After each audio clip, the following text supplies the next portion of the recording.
Finance first, freedom follows. Welcome back to Think Freedom. Today, we're diving into a topic that's on everyone's minds: how to invest during a recession. The US avoided a recession in 2023. What's the outlook for 2024? There are brewing troubles in the commercial real estate market and regional banks. Economic growth is slow and the labor market is cooling off. The Federal Reserve has raised borrowing costs significantly since 2022 to control inflation. But these measures might weigh on the economy. The combination of these factors contributes to the growing speculation about a possible recession in 2024. Recession is not a fun topic, it's a roller coaster. And most people feel anxiety, denial, panic, capitulation, anger, depression, and disbelief. But fear not. We've got some solid strategies to not just weather the storm, but come out thriving. So grab your favorite beverage, hit that subscribe button if you haven't, and let's jump right in. 1. Use dollar cost averaging. Let's dive into the brilliance of dollar cost averaging, a strategy that acts like a reliable friend in the world of investing.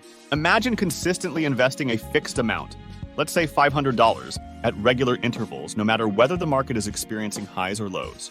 When prices are low, that $500 buys more shares, and when prices are high, you acquire fewer shares. Over time, this strategy averages out the cost of your investments, shielding you from the stress of attempting to time the market. As a result, dollar cost averaging helps you steadily accumulate assets, and your portfolio benefits from the power of consistency. It's so simple but so powerful. Here are two scenarios that likely apply to majority of us. In the first scenario, you're making periodic income, and every time you receive a paycheck, you invest a portion into the stock market, whether it's in your 401k IRA or taxable brokerage account. In this case, you're essentially practicing dollar cost averaging by default. It's simple, and you've already been enjoying the benefits of dollar cost averaging. In scenario number 2, you find yourself with a lump sum of money and not sure how to invest. Whether it's through regular savings or you hit a lottery, how to deploy the money to work for you becomes a good question to have. Gladly, we can find answers through historical market data.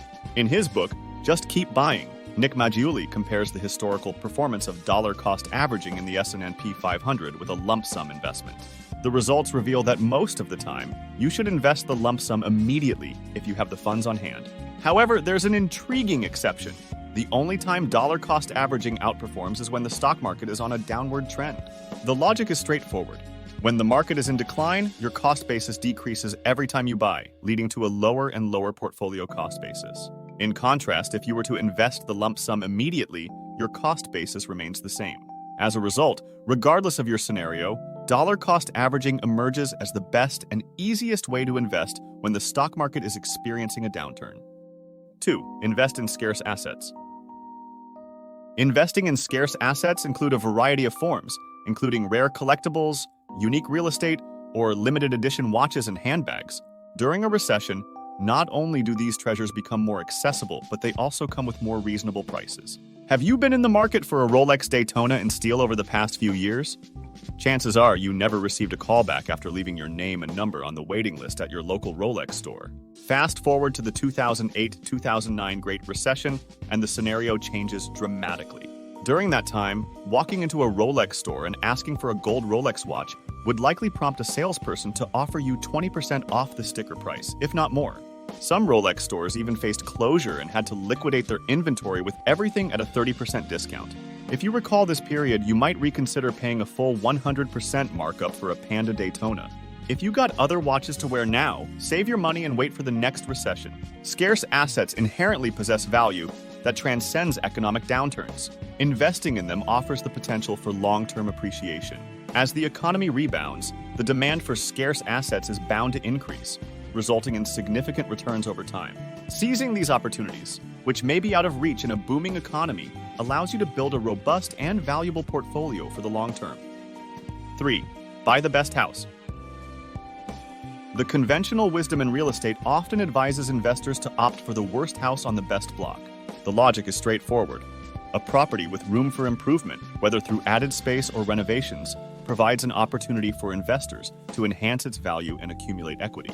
Moreover, the value of such a property is carried up by the presence of larger and more attractive homes in the neighborhood. When appraisals occur, the comparison price benefits from the higher valuation of neighboring properties. However, this strategy takes a 180-degree turn during recessions. The supply of premium properties, particularly in sought-after neighborhoods, is inherently limited, making them a form of scarce asset. Yet, during a recession, property prices often decline due to decreased demand. The best houses, being more expensive, may experience more substantial price reductions. This is because pricier homes tend to attract a more limited pool of potential buyers, especially in economic downturns. This circumstance puts buyers in a stronger negotiating position, enabling them to acquire high-value properties at a more affordable cost. Despite the subdued demand for larger and more luxurious houses during a recession, these properties often witness heightened interest as economic conditions improve. The surge in demand for premium properties leads to substantial appreciation in their value over time.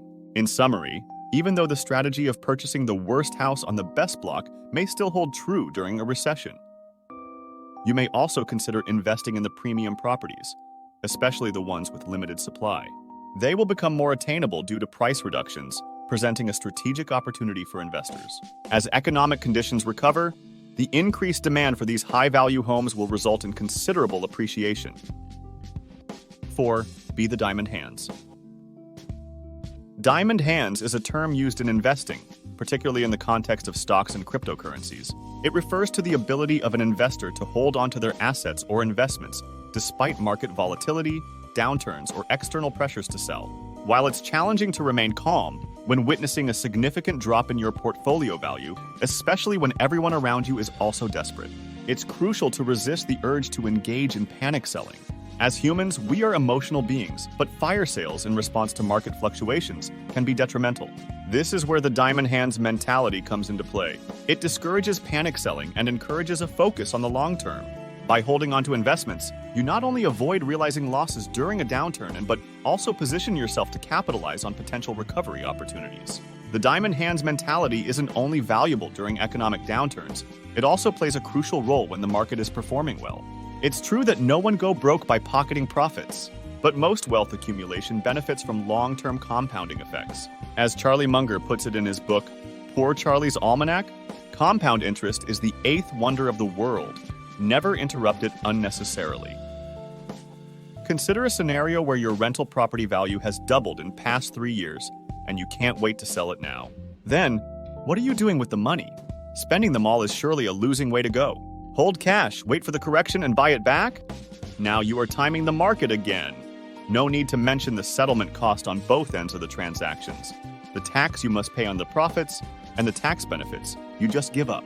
Regardless of the market conditions, maintaining a diamond hands approach can keep you actively involved and reap the long-term benefits of compounding. In today's video, we have showed you that investing during an economic downturn doesn't have to be a nightmare. With the 4 strategies we just go over today, you can turn challenges into opportunities. Keep working towards your financial goals and be kind to the others.